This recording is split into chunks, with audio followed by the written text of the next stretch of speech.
Missing in Sydney by Andrea M. Hutchinson. Chapter 1. A Christmas Party. "Are you coming to this beach party, Amy?" shouted Claire. If you don't hurry up, we'll miss the bus. There isn't another one for an hour after that, said Lisa. I'm coming, said Amy, finally coming out of the bathroom. Well, how do I look? She asked her two best friends with a big smile. Claire and Lisa looked at each other and started to laugh. What is it? asked Amy, worried. Amy, we're going to the Christmas party on Bondi Beach, not to a nightclub, said Lisa. "You can't stand up now in those shoes. How are you going to dance all night?" laughed Claire. You never know who we might meet, replied Amy. Just because you two don't understand anything about fashion, come on, let's go. There were a lot of people already at the beach when they arrived. The music was loud, and even though the sun was starting to go down, it was still warm. This was where the three best friends wanted to be. For 2 years they planned this holiday, and finally, after hours of studying for exams, on Claire's 18th birthday, their plane took off from London's Heathrow Airport. Destination, Australia. Amy cuddled koala bears, Lisa bungee jumped off a bridge in Cairns, and Claire made them wake up really early so that she could take photos of Ayers Rock at dawn. But they all agreed snorkeling in the clear waters of the Great Barrier Reef was the best bit. And now they were in Sydney, where they planned to celebrate New Year. Next September, after this year of travelling, Claire was going to study art and photography at university. Claire wanted to become a photographer. It was the only job she wanted to do. Lisa was thinking about joining the police, although her dad didn't know it yet. He wanted her to study law and become a lawyer. And Amy wanted to marry someone who was rich so that she could go shopping all day, every day. But now they still had another 6 months left of parties and fun. Look at all that delicious food.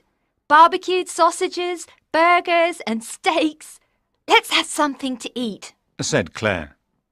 Amy, Claire, interrupted Lisa. They looked at her. It was obvious that she wanted something. I've forgotten my purse. Can I borrow $10? I've only got a few coins on me. Again? You always forget to bring enough money, said Claire. Yes, and you haven't given me back the $5 you owe me for dinner the other night, said Amy. Lisa looked upset. She didn't plan to forget her money. It doesn't matter, she said. Angry, she went over to another group of friends. Don't ask me for anything in future. Lisa! shouted Amy and Claire, but she just ignored them. Later, as the party was finishing, Amy and Claire waited for Lisa so they could go back to the youth hostel together. There was a cool wind. I think there might be a storm later on.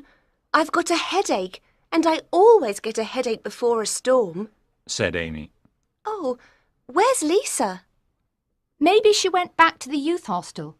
The last time I saw her was when we argued, said Claire. What time is it? asked Amy. 2 o'clock, answered Claire. Perhaps she's at the hostel, in bed. Yes, come on. Everyone else has gone, and my feet are really hurting. I told you not to wear those shoes, laughed Claire. When they got back, Amy opened the door to their room with a nervous smile and said, You missed a great party. But then she realized that Lisa wasn't in bed. She wasn't in the bathroom either. Maybe she's met someone, said Claire hopefully. Maybe, said Amy. Let's go to bed. In the morning she'll tell us all about some gorgeous Australian that she met at the party, said Claire, but she didn't seem sure. Maybe, said Amy. And as she heard the first sound of thunder, she realized that her feet didn't hurt any more.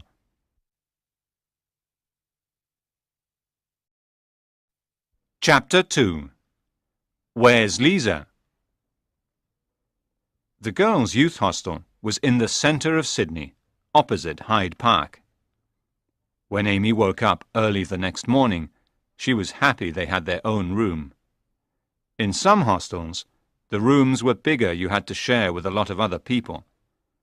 Today, she didn't feel like being polite or nice to anyone.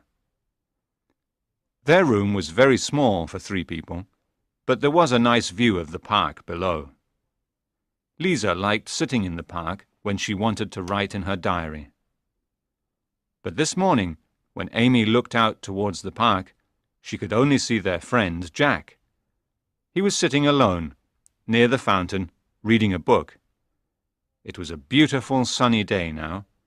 The storm of the night before was over, just like a bad dream. Claire, wake up, said Amy, touching Claire on the shoulder.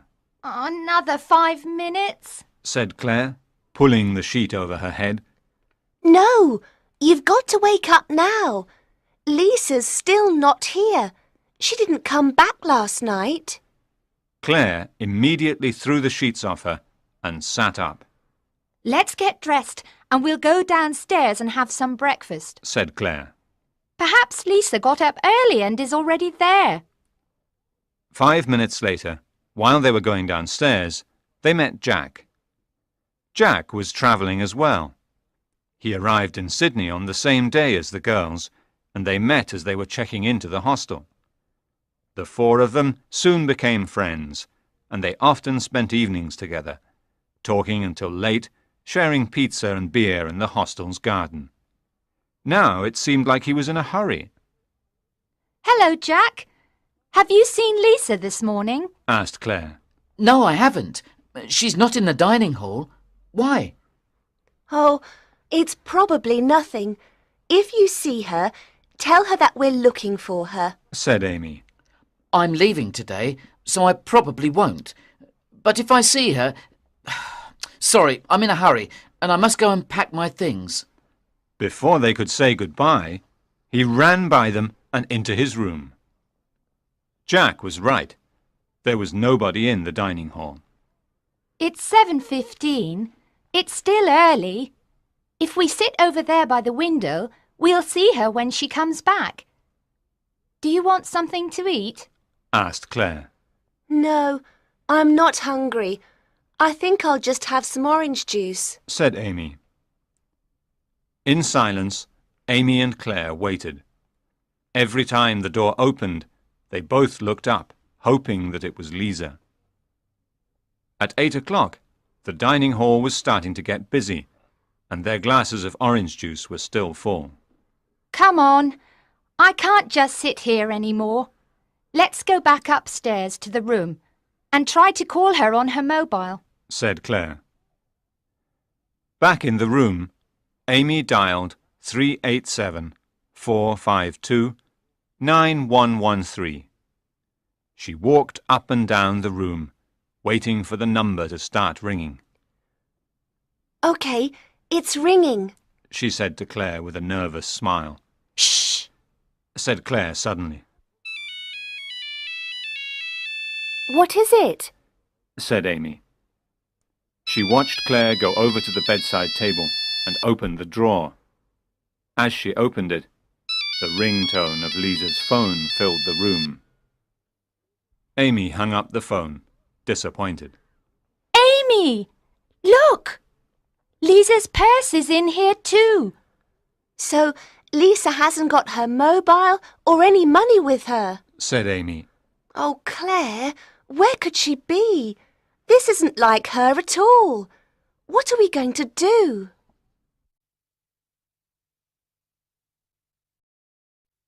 Chapter 3. Searching for Lisa. For the next 4 hours, Amy and Claire walked around Sydney. They even walked the 10-kilometre Manly Scenic Walkway because they knew that Lisa liked the views from there. They asked everybody they knew, "Have you seen Lisa?" And they showed her photo to strangers. This is useless, Said Amy, looking at the view of Sydney Harbour. Nobody has seen her. Why don't we go back to Bondi Beach? Maybe somebody will remember her from the party last night. Said Claire. OK, Agreed Amy. but if nobody there knows where she is, I think we should go to the police.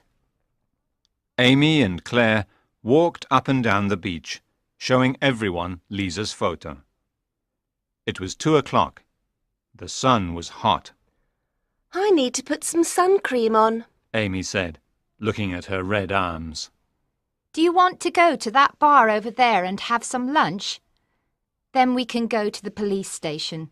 Said Claire. Do you think something has happened to her? Before Amy could answer, a blonde Australian girl came over to take their order. Can we have 1 tuna salad, 1 chicken salad and a large bottle of water, please? Asked Claire. Were you here yesterday at the party? Asked Amy hopefully. The waitress was very small, and Amy thought she recognized her. Yes, but I was working. Did you see our friend? Asked Claire, showing her the photo. The waitress took the photo from Claire and looked at it carefully. Amy and Claire expected her to say no, but then she smiled. Ah, yes, I remember her. I remember thinking how pretty and tall she was. Amy and Claire became very interested. You don't remember if she was with anyone? Asked Claire.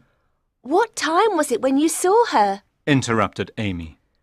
It was about 11, and yes, she was talking to a man. He had black hair. Amy opened her mouth to ask another question, but the waitress stopped her. I'm sorry, but that's all I can remember. I didn't see his face. It was dark. With a kind smile, she went to get their food. Who's got black hair? Said Amy excitedly. But before she thought of anyone, her mobile started ringing. Her hand was shaking when she answered. Hello?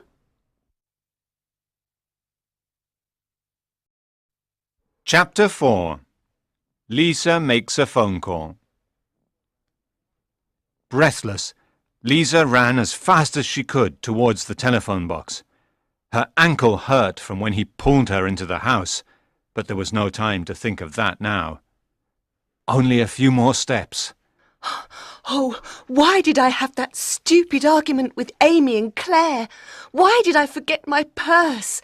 Why did I trust him? She thought, with tears in her eyes. Looking constantly over her shoulder, she lifted the receiver. The inside of the telephone box was dirty and covered in graffiti, but luckily the phone was working. She put her only money, a $1 coin, into the phone and dialed Amy's number. Please pick up the phone, please, she thought. On the second ring, Amy answered, and Lisa started crying. Amy! Oh, I'm so glad you're there! Lisa, is that you? Where are you? Oh, I don't know. I need your help. The line was bad, and because Lisa was crying, it was difficult to understand what she was saying. I'm sorry. There are things you don't know. Things I have never told you about my dad. Lisa, that's not important. Calm down. Tell us where you are and we'll come and get you. Oh, please hurry. He's coming after me. Lisa, what are you trying to say? Did someone hurt you at the party? He wants money from my dad to make him pay. Who? Lisa, you're scaring me. Tell me where you are and then phone the police. Amy said. I don't know the number. I don't know where I am. Suddenly, Lisa went cold. Somebody was standing behind her. He was there. She could feel him. Lisa!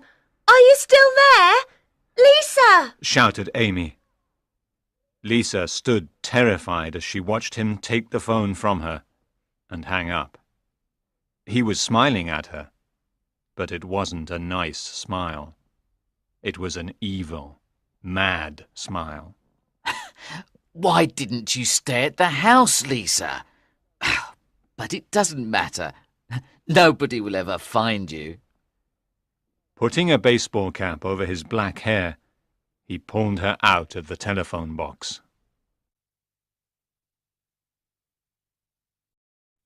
Chapter 5. At the police station. We need to talk to somebody urgently. Amy told the policeman in the front office before he could even say hello. Something has happened to our friend Lisa, and we need your help. She went missing last night. You must help us find her, Said Claire. We got a phone call from her 5 minutes ago. Interrupted Amy. She's in trouble. Said Claire. Somebody has kidnapped her. Shouted Amy. The officer looked confused and went inside. When he came back, there was another policeman with him. Good day. My name is Inspector Swanson. Would you like to come through here, please? He said, taking them into an untidy office. Please, take a seat. I understand that your friend is missing. What's her name? Lisa. Her name is Lisa McIntosh, Said Claire. He sat down at his desk and started writing down the details. How old is she? 18. She'll be 19 next month. Amy said, trying not to cry. Inspector Swanson smiled kindly at Amy. He could see that both the girls were very worried. What was she wearing when she went missing? She was wearing blue jeans and a pink t-shirt. Said Claire. Can you describe her to me?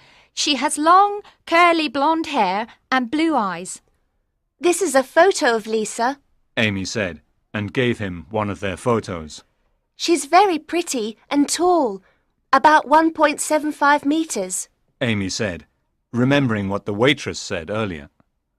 When was the last time you saw her? It was about 8:30 last night. Said Claire. Are you sure she isn't with anyone she met at the party? A friend, perhaps? Inspector Swanson looked at them very seriously. No, not without telling us first. Said Amy, shaking her head. We made a rule before we left England.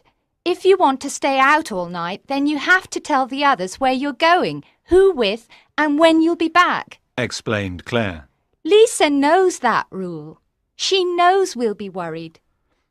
Inspector Swanson listened carefully. He thought that they were telling him the truth. You told the other officer that somebody has kidnapped her. He said cautiously. Yes. The two girls said at the same time. That's a very serious thing to say. Swanson searched their eyes for any sign that they were lying, but they both looked back honestly. Lisa told us that on the phone. So, you have spoken to Lisa? He asked, raising an eyebrow. Yes, about a quarter of an hour ago. Said Claire, looking at her watch. Why don't you send some people to look for her? Asked Amy, starting to get angry. They were wasting time, sitting here, filling in stupid forms, when they could be looking for Lisa. Amy? Said Claire, trying to calm her down.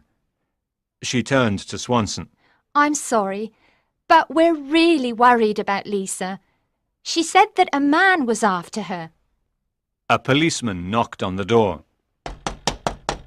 Sorry to interrupt you, sir, but could I talk with you in private, please? He asked. I'm busy. Can't it wait? Said Swanson. It's very important, sir. Said the policeman, and Swanson stood up. I won't be long. Can you finish filling in that form about Lisa, please? He told them, and went into another office. When he came back, his friendly eyes were dark with worry. Was that about Lisa? Asked Claire. Swanson sat down and took a deep breath before speaking. That phone call was from Scotland Yard in England. Judge Mackintosh, the famous judge, has received a phone call. A man from Australia has told Judge Mackintosh that he has kidnapped his daughter. The kidnapper wants his father to be released from prison and $200,000 or What? Asked Claire and Amy at the same time. Or he will kill Lisa.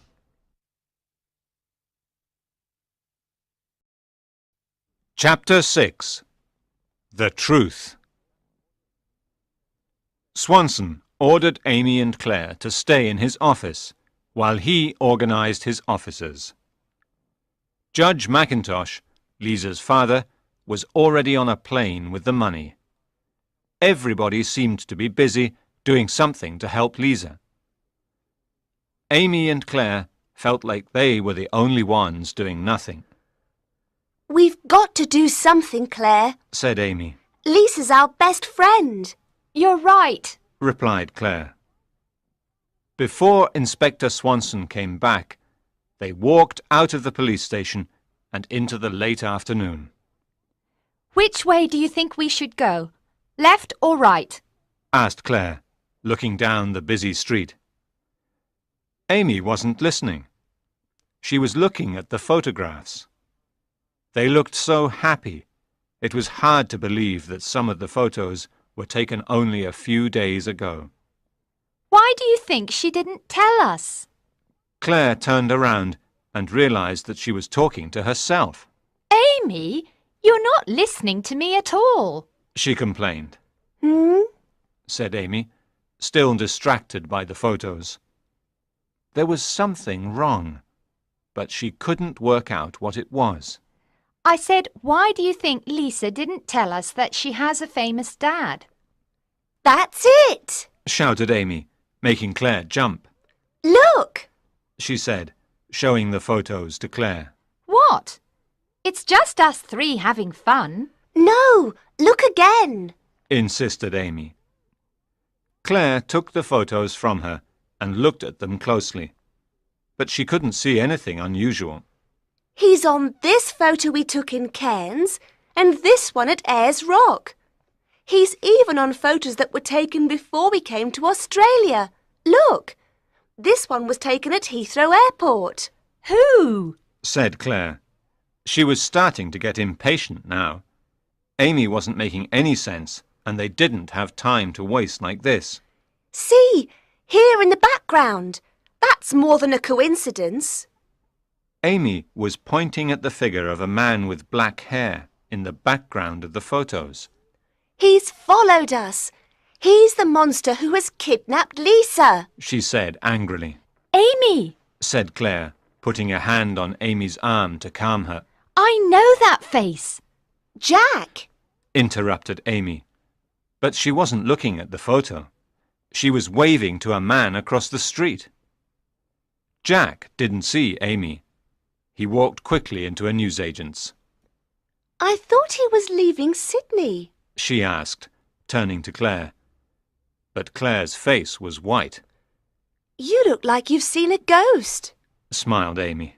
Amy, the man in these photos. It's him. It's Jack.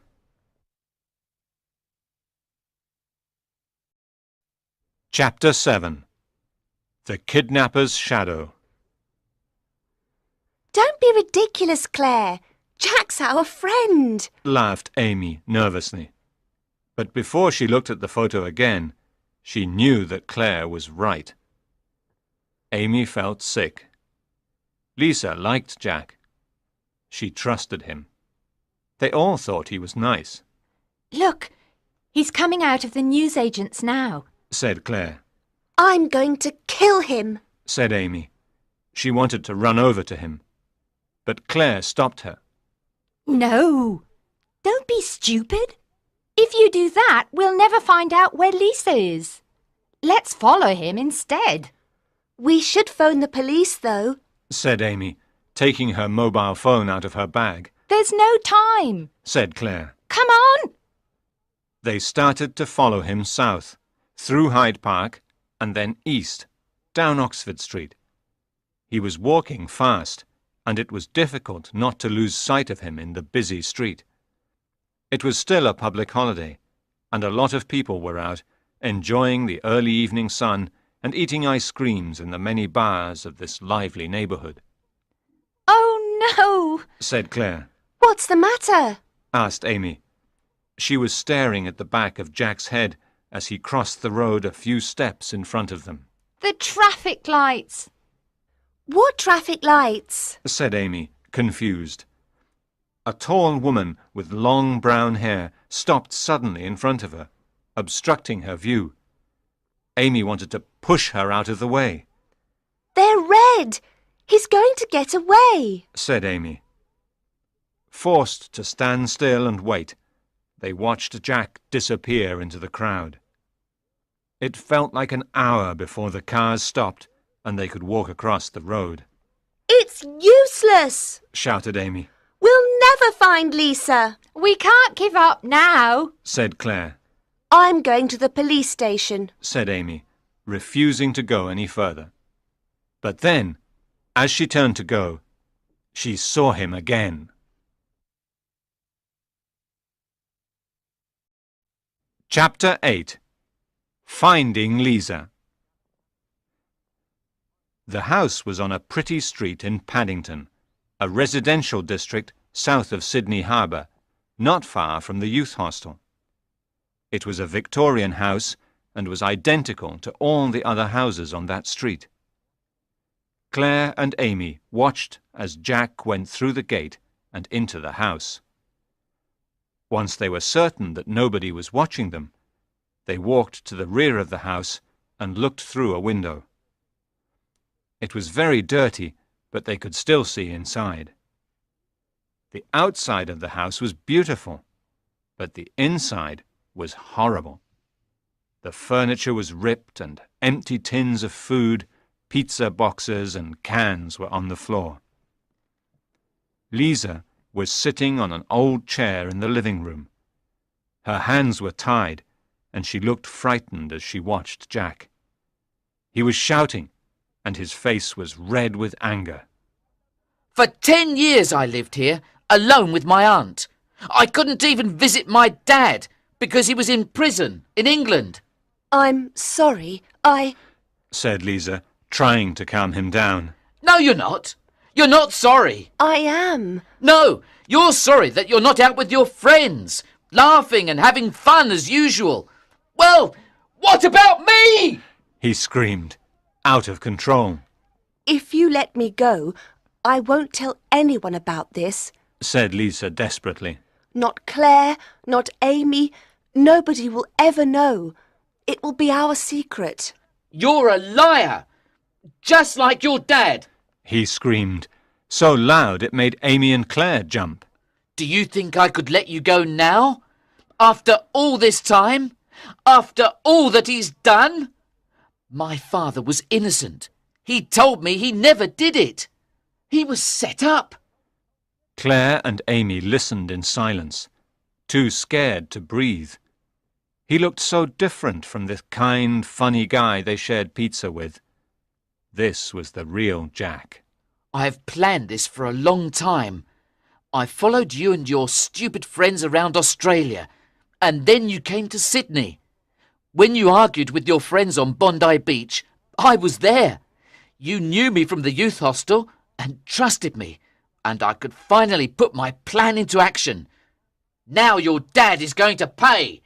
I hope he's got the money ready. Otherwise... He laughed a mad laugh in Lisa's face before rushing out of the house, locking the door behind him. Amy didn't wait 1 minute more. She took her mobile phone and dialed the number of the police station. Hello? Can I speak with Inspector Swanson, please? It's Amy Dixon. While Amy waited for Swanson to answer, Claire knocked on the window. Lisa! Shouted Claire. Everything's going to be okay. You're safe now.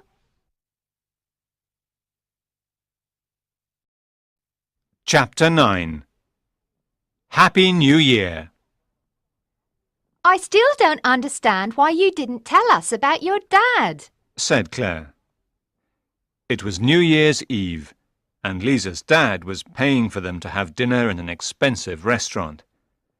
From their table, there was a fantastic view of Sydney Harbour and the Opera House. The night sky was full of stars. The nightmare of the past few days was finally over. I wanted you to like me for who I am, not because my dad was a famous judge, Said Lisa. Well, I don't care if your dad is a judge or if he cleans the streets. What are you going to order? I can't decide. I'm so hungry, I could eat 2 of everything, Said Amy. We'll order some champagne first. Said Lisa's dad. I'm a lucky man. I always worried that something like this was going to happen. It's over now, Dad. Because of Amy and Claire, Jack's in prison, and he'll stay there for a long time. I want to get on with my life, Said Lisa, and she kissed him on the cheek.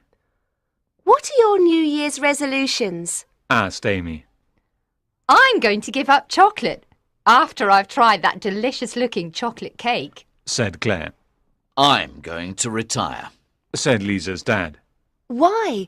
You can't do that. Your job means everything to you, Said Lisa, surprised. I've thought about it for a long time, even before all of this happened. I want to spend more time with my family, He said, smiling at Lisa. My New Year's resolution is to remember my money and mobile phone when I go out. Laughed Lisa. Cheers! Laughed Amy, raising her glass. Dinner was delicious, and they all ate too much. Have you thought about what you are going to study at university? He asked. Oh, Dad, don't be boring. It's New Year's Eve. There's lots of time to think about that, Said Lisa, suddenly nervous. Your future is very important. He said seriously. I know, but... Lisa knew that joining the police was what she definitely wanted. She also knew that sooner or later she needed to tell her dad about her decision. But she didn't want to ruin this evening. She was having such a good time. Dad, She started. Taking a deep breath, she said the words she knew were going to disappoint him. I don't want to go to university. She avoided his eyes and waited for him to shout that she was making a big mistake. But when he spoke, his voice was warm. I know, He said. What do you mean, I know?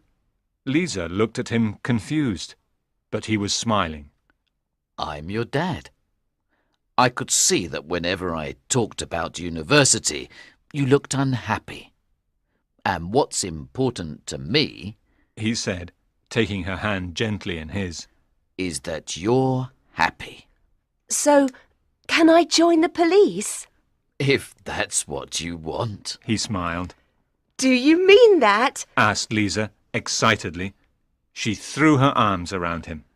Well, if Lisa is going to join the police, then you two could always become private investigators. He said, and Claire laughed. I'm serious.